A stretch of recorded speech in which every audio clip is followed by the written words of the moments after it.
J'ai aidé un chat à accoucher. Allah Akbar.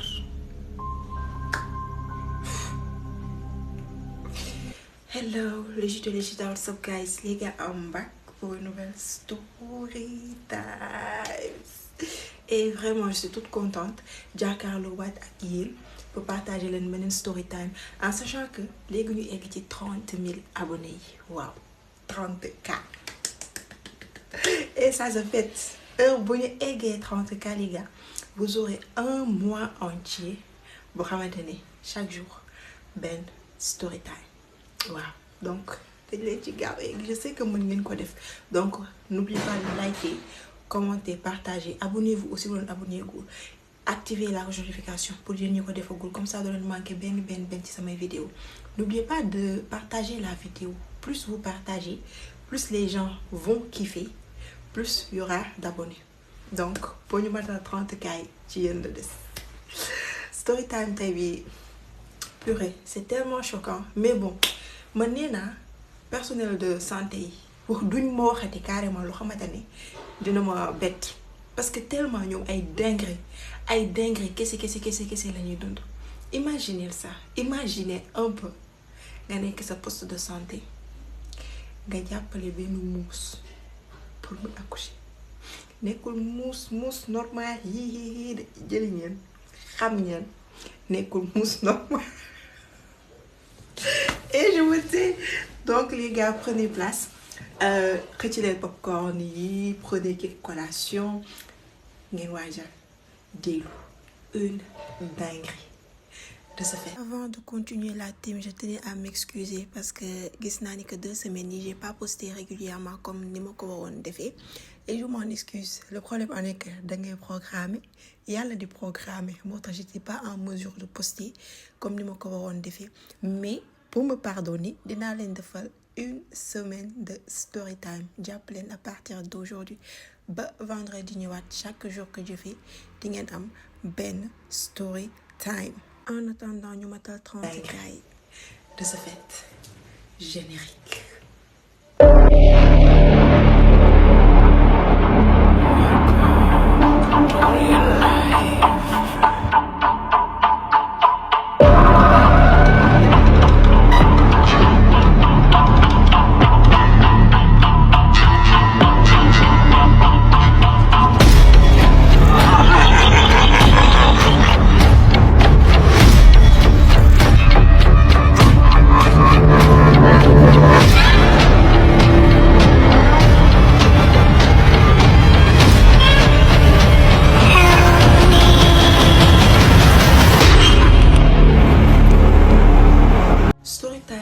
Partager dañ leen ko woowee Khady, la sage-femme. Khady c'est la sage-femme. Khady nee na ma coucou Chita, j'espère que tu vas bien. Khady nee na ma Chita, man nag dama nekk sage-femme te wax dëgg neex yàlla xaw naa yàgg ci métier bi, parce que histoire bi ba ma koy dund def na fekk na ma def 7 ans de service. Ci 7 ans de service yi jot naa fi liggéey fu nekk, dem naa yóbbu nañ ma ci ay hôpital public, nekk naa fay hôpital privé avant may dem ci public bi, liggéeyal naa ay clinique et tout. Nee na ma mais nag pour poste de santé yi c'était très rare ko pour ma nekk fa, genre début bi rek mooy ba may doogay nekk sama début pour garder la main avant que suñu orientation yi di ñëw kese laa nekkoon ci poste de santé. N'empêche yàgg naa ci def stage, mais comme histoire yu bizarre yu farfelu musuma ko cee dund, musuma koo fekkee, musuma dégg sax nit di ci wax. Genre ni ci ay poste toog ni ci poste de santé ñuy waxtaanee naan am na luy daloon bee passé, am na lu bizarre lu ñu daloon bee passé, mësuta am. Vraiment mësuta am. Nee na ma la fois passée, je me rappelle bien, dama jotoon sama orientation, genre fi ñu may sànni noonu, ci laa gis ni que dañ ma sànni ci benn village. Turu village bi je connaissais pas. Man nag village yu bari xam naa ko parce que j'en ai là te je me, comment dirais-je même, su ma xamul dara j'hésite pas à demander, donc je suis très sax nag dañ kumpa, donc tout le temps bañ kumpa on dit, donc tout le temps damay laajte, damay wut ay info et tout. Nee na ma bis boobu ba ma gisee village bi ñu ma yóbbu je connaissais pas, ci laa laajte hôpital bi ma nekkoon may leen te ngeen xam village tel, ñu naan ma xëy non xamuñu ko de mais Sénégal di seen xeetu village ni mu bëriwee ak tur yi ni mu bizarre man nag je connais pas fu ma laaj ñu ne ma je connais pas ma ne bon attends ma tapé ko sur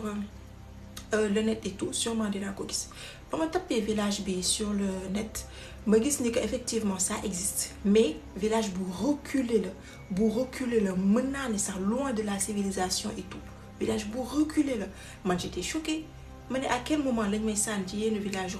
xëccu à un point comme ça j'étais choquée mais ma ne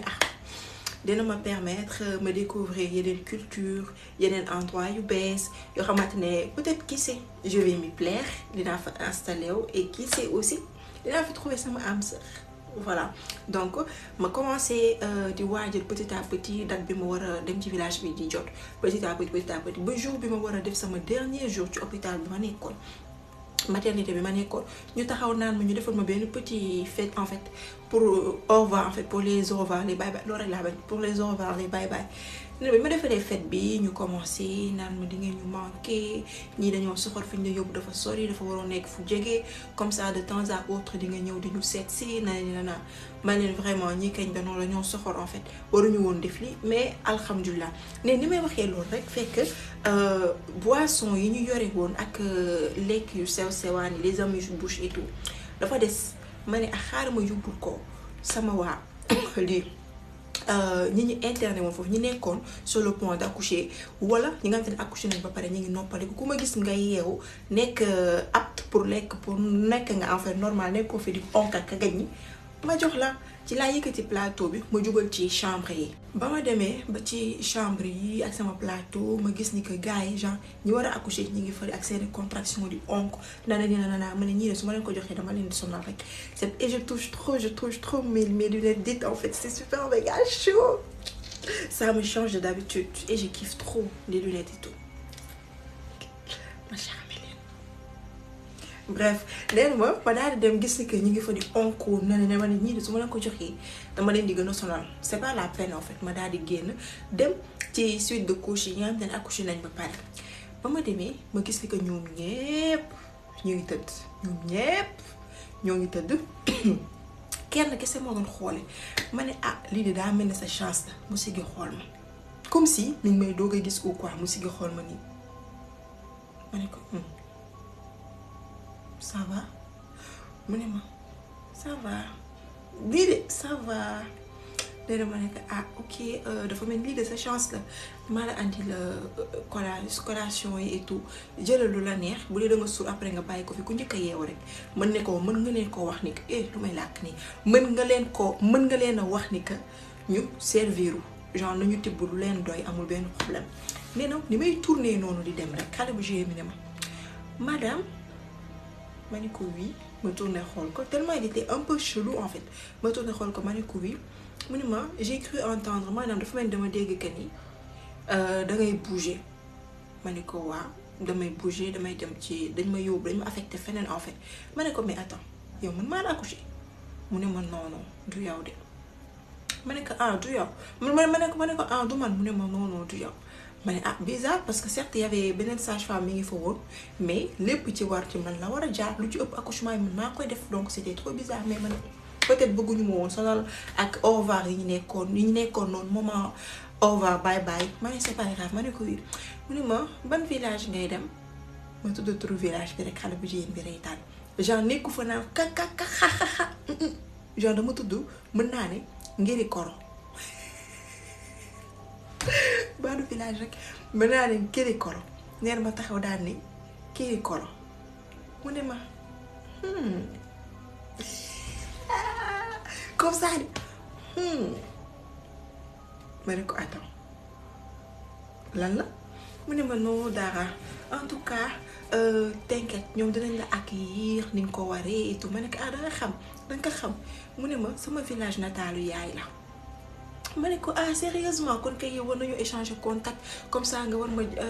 di nga ma mën a gën a miinal yoon wala sa boo fa amee famille et tout vu que wàcc bés laa fay doon te may nekk seen sage-femme et tout mu ne ma t'inquiète ñooñu moom dañ la accueillir ni mu ko waree ma daal di génn ma dem vu qu'elle voulait pas me donner ses coordonnées et tout ci laa génn ma daal dem neen ma Chita ma daal di génn jël suñu yoon dem sama service waxtaan ak ñoom ba heure wàcc jot ma daal di ñibbi ba ma demee ba jour bi ma war a jël samay bagage dem c'était un dimanche normalement samedi laa waroon ne pour que ma mën a noppaleku dimanche bi lundi ma xëy mais je voulais pas quitter en fait je voulais pas quitter sama quartier sama dëkk et tout donc ma ne naa bàyyi ba dimanche ma daal di xëy ma dem comme ça le lundi je vais en profiter au max. Donc c'est ce que j'ai fait le dimanche avec la famille samay gars yi ñu ñëw ñu nuyonte au revoir les bisous par-ci les bye bye là les bye bye étaient là tout plein. Après ça mon copain ci la ñëw parce que oui elle était pas mariée mais elle avait un petit ami mais après mbaj naa sama bopp. Après ça sama copain bi ci la daal di ñëw avec voiture bi ma war a yóbbu na ne ma Chita j'étais là mu yéeg ci oto bi ñu dem dañoo dem ba egg ci village bi sama yaram ma karawu yaram yépp taxaw bu doon man kese la nga ne ok man kese la mais tout le monde ñépp sama copain bi xaritam bi mu àndaloon ñu ñëpp ko ressentir en fait on se sentait tellement pas bien suñu karaw yaram ñëpp taxaw et ça se voyait en fait même su ma leen di xool ça se voyait les Chita comme ça je me retourne ma ne leen vous ressentez ce que je ressens sama copain bi ne ma si c'est trop bizarre kañ mu ne ma léemu ma ne ko non léemu mu ne man mi sax léemu xaritam bi ne man aussi léemu ñu ne kon nañ leen léemu comme ça nee na waxuñu ko parce que on a peur wala y a quelque chose qui se trame ou quoi dañ koo def noonu juste pour nous protéger histoire de nous protéger pas contre ñoom mais de tout en fait de tout type de mal. Néew Chita comme ça ci lañ léemu ñu continuer yoon bi nii di dem vu que ne village bi dafa sori noonu ci biir poste bi dafa sori ci biir ñuy laajte ku ñu taxaw ñu leen di laaj poste bi fan la nekkee et ce sont des personnes tellement chou tellement gentilles nekkul ñoom dañoo raglu wala ñu ñuy xool d'une manière très bizarre ou chelou mais des personnes tellement gentilles attentionnées et tout naa ñu da ngeen def nii ngeen jaar nii ngeen jàdd ngeen def nii après ñoom ñooñu guidé ba ñu eggee ba ñu taxaw ci buntu poste bi ñu fekk gaa bi genre kenn ko góor comme te maa ngi doon déggante ak moom moo nekkoon ICP poste bi ak benn daam bu màgget sax moo taxaw noonu ni ma Chita ma wàcc ma nuyu leen et tout ma ne waa ñi ñu xamee dama heure bi laa ñëw sax parce que maa leen fekk ci buntu bi ma daan ne leen j'espère que yéen a ngi ci jàmm maa ngi jéggalu di normalement démb laa waxoon laa ñëw mais xam ngeen ni mu fi demee na rek grand bi moom il était très gentil naan ma t'inquiète pas c'est pas grave man kay ba ma la gisulee démb ba ay vers 13h yooyu ci laa ay vers midi yooyu ci laa ne kii di ñëwatul parce que fii moom guddi gi moom mooy loolu wóorul yow guddi gi mooy loolu wóorul bari ngay toog yow baax na ma ne mu ne ma mais n'empêche j'espère que yoon bi ça a pas été très dur que difficile en fait pour trouver dëkk bi ak poste bi on sait que on est un peu reculé et tout ma ne ko waa effectivement mais alhamdulilah egsi nañ ci jàmm ma tourné xool vieille dame bi ne ma danga waroon respecter heure bi nga wax danga waroon respecter jour bi nga wax ma tourné xool ko maanaam waaw kii comment elle est trop grognon en fait qu'est-ce que j'ai fait de mal elle est trop grognon ma xool dame bi xool ma ne waaw après rek grand bi commencé t'inquiète pas bul bàyyi xel dame bi mais dugg leen moom mu dem wàcc jàppale sama copain ak xaritam pour ñu wàcce bagage yi normalement dans les postes sage-femme bi vu que moom ci poste bi lay dëkk dafay am logement am genre day am genre Airbnb am genre comment dirais-je même dafay am genre appartement am ci biir poste bi da ci am appartement am léegi mu jàppale ma pour ñu dugg ci biir appartement bi teg bagage yu mu visiter laale ma biir appart bi et tout mu ne ma kaay ma visiter la un peu poste santé bi et tout ma ne ko ok ci la ma yóbbu infirmerie visiter ma yóbbu ma maternité visiter ma ba tey daam bi fi mu taxaw mi ngi taxaw de daam bi bougé wul yëngatuwul paas ba pare elle était comme ça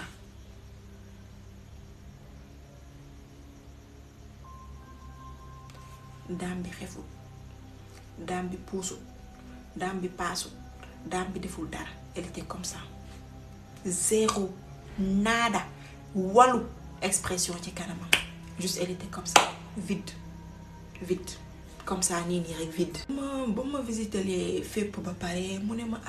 xam naa ni yoon bi dafa metti et tout xam nga ni ngay def da ngay tëdd nga noppaliku comme ça bu la neexee lundi sax doo xëy nga bàyyi ba mardi amul problème nee na ma ne ko non c'est pas grave dinaa mën su ma nelawee tey ba doyal rek dinaa mën a xëy lundi bi mu ne ma ok kon baax na ñoom ci lañ daal di dem daam bi dem ànd ak ñoom tamit man ma daal dem dàggatoog sama copain bi ak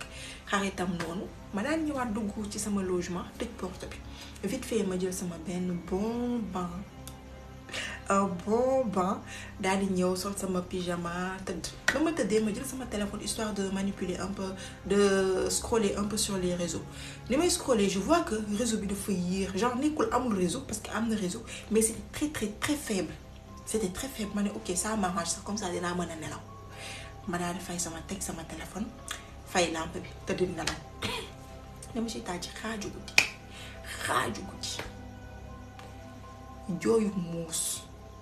jooyu muus moo ma yee neen ma si muus bi xaw ma dafa gaañu xaw ma xam dafa làkkatu fenn blessé mënatul bouger tellement yuuxu yi tu savais que muus la en fait mais xeetu yuuxu muus yooyu comme si muus bi soit nee na man sama xel ci leen la dem soit muus bi dafa nekk di ciki-ciki xam nga yéen tax ñu naa ma damaa réew parce que réew ma bu leen taxawee fii ñeen naa ma ciki-ciki su ma waxee ciki-ciki ñu ne ma maa sikki à quel moment laa sikki c'est comment ñoom ñoo ne ciki-ciki man tamit ma ne ciki-ciki ñoom si muus bi soit dama daal en fait muus bi dafa nekk di ciki-ciki wala muus bi di accoucher tellement yuux yi c'était très intense tellement c'est écrit en fait autre chose c'était tellement intense après ça ma daal ne ok kii mi may empêché ma ne la en fait xaaral ma jug bu dee dafa làqatu mu gaañ wala dara ma mën koo dàq ne ma ci laa jug ma taal lampe bi ma commencé di wër petit à petit de gauche à droite comme ça fépp fu ma wër ci biir logement bi duma ko gis léegi porte bi nga xamante ne moom rek laay ubbi nekk ci digg poste santé bi jàkkaarloo poste bi carrément porte bi laa ubbi jàkkaarloo muus bi samp ni tëdd jàkkaarloo man muus bi ne fangalang déedéet muus normalement danaan fangalang sax mais muus dafa tëdd ŋàppee ko di yuuxu du genre dinaa bàyyi naa j'abandonne en tout cas muus bi commencé genre di yuuxu nee ma jàkkaarloo ma naan bismillah jàmm jàkkaarloo muus bi ma ne biir baa ngi toll ni inna ma ne kon muus bi dafa bëgg accoucher daa jékki-jékki pare war a accoucher ma jàkkaarloo muus bi nii ba ci yàgg ma ne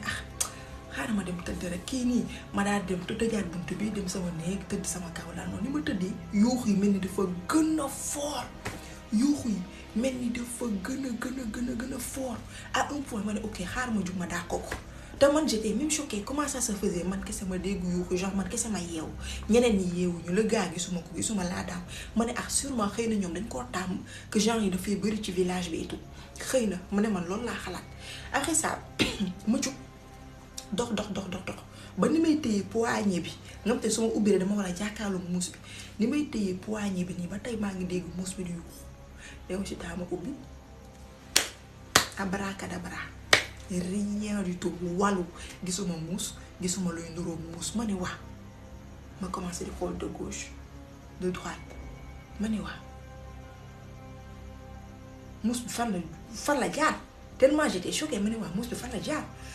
après ma ne ok xam naa dafa dem ni ma demee ba bëgg a tëj buntu bi pour delluwaat tëdd ay xaaju guddi de ni ma demee bi bëgg a tëj buntu bi pour delluwaat tëdd rek ma dégg ko naan soxna si dimbali ma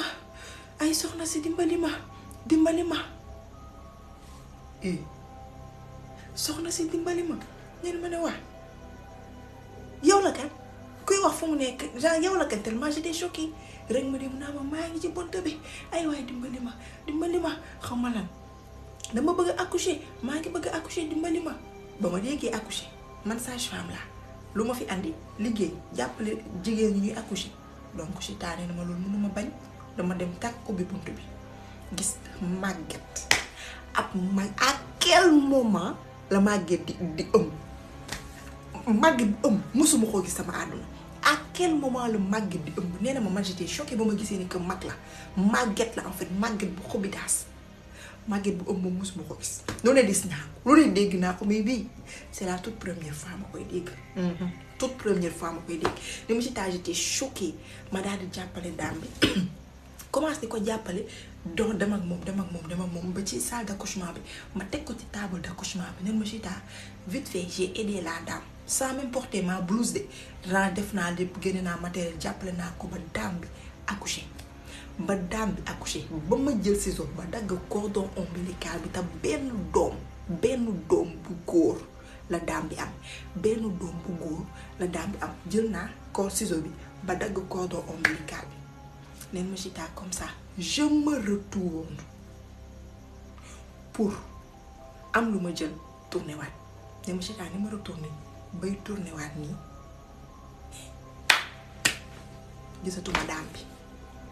gisatuma daam bi nga xamante ne maa dagg léegi cordon ombilical bi koy lié moom doom ji gisatuma daam bi. certes la dame elle n'était plus là daam bi ci jëmu boppam nekku fi woon de nee na ma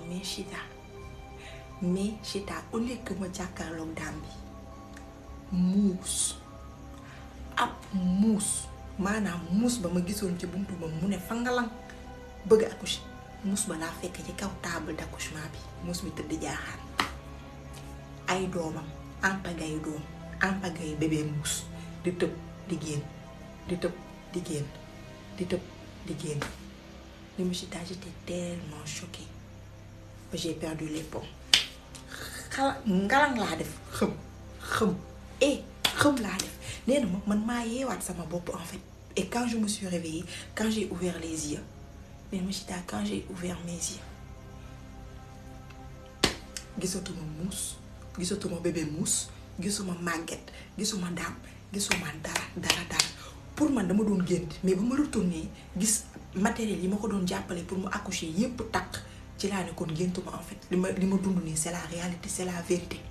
li ma dund c'est la réalité c'est la vérité neen ma Chita ma gaaw génn jukk daw fëgg ICP bi tak rek mu daal di ubbi ni ma lan la diw lu la dal xaw ma lan ma ne ko kaay lan mooy lii nee na mu ne ma lan neen ma Chita ma ko koy expliquer ko A ba Z li ma goto gis li ma dund comment ça s'est fait muus bi après daam bi ma tourné gisatuma daam bi may gis muus bi bébé di daw di wadd neen ma Chita comme ça ma koy expliquer yëpp moom mu naan ma tenkee dalal boo demee da nga doon gént rek xaw ma langal neen ma la vieille dame elle était là pas vieille dame ba ma accouché mais keneen ki ko accueillir ci porte bi elle était là tourné di ko xool naan ko waxoon naa la danga waroon respecter bés bi nga waroon a ñëw rek ICP bi ne ko yow bu ko tiital ma ne leen attends lu xew lan la ICP bi nangoo ma wax daam bi dafa delluwaat moom ci biir mu dem tëddi ne ma Chita j'étais là ICP bi di ma jéem a dalal ma naan ko lan moo xew wax ma qu'est-ce qui se passe wax ma lan moo xew na leen nan laa nen ma Chita mag ICP ba jant bi sox noonu laa woowee sama copain bi ne ko kaay jël si ma come here you para me you repart come here et je reste pas ici de come copain bi ñëwaat jël si ko ne ma sama copain ba ma jël si ICP bi naan ma bul demee nii bul doxalee nii daam bi taxaw di ma xool rek daam bi zéro réaction ba tam noonu laa jëlee samay bagage dellu sama ville dellu ci civilisation normale bi ba ma demee may defaat procédure bi pour que wax leen ni que non foofu demoon naa fa mais je peux pas rester là et tout ne ni may defee procédure boobu ma delluwaat ci hôpital bi ma nekkoon fekk la même dame bi ma waxoon ne ma ñooñ dinañ la accueillir ñëw pour def ci visite non après accouchement mu ñëw ma gis ko ma xàmme ko mu ne ma xay dangaa dem ba ñëw commencé di rire genre dangaa dem ba ñëw di rire ma ne ko soxna si ma sa moroom nekk fi booy kanki booy li ñuy xasee nit sax booy béyte ka panni sa moroom nekk fi dama ne la lan moo xew ma lan mu ni ma man lu ma ci du yaa dem yaa ñëw léegi santal yàlla ma nga ñëw ndax ba fa toogoon lu pire la dal dina la dal mu ne ma man dama xam li ma lay wax ndax fa laa juddoo sama yaay fa la juddoo sama maamaati mam fa la juddoo ma ne ko soxna si muy la mu ne ma du lépp la ñuy wax en tout cas daal santal yàlla bu mu fa génne nee na ma daam bi noonu la ñuy biiree ne ma ci daal depuis sama xel jugul ci phénomène boobu ma dund aw ma ci explication bu logique ci comment ça s'est passé comment ça s'est produit aw ma ci explication mais juste ce que je sais mooy sama tànk dootu fa tegooti et c'était l'histoire à elle j'ai oublié l'histoire Khady voilà c'était l'histoire à Khady. Khady voulait que da ko bëggoon partager elle voulait partager son histoire juste pour dire à la population yu gën a def attention en fait teg ci am na endroit yu bees boo leen fa nekkee éviter leen di génn même boo hôpital moom vraiment c'est beneen univers la beneen monde la dox daje la hôpital marché yooyu pure ñoom laa gën a réer parce que dox daje la lu nekk nga fay gis ku nekk nga fay gis. En tout cas, c'était tout. Juste que j'espère que l'histoire vous a plu. Et on se donne rendez-vous à très bientôt pour de nouveaux story time. N'oubliez pas de liker, de commenter. Bisous, bye. Mouah.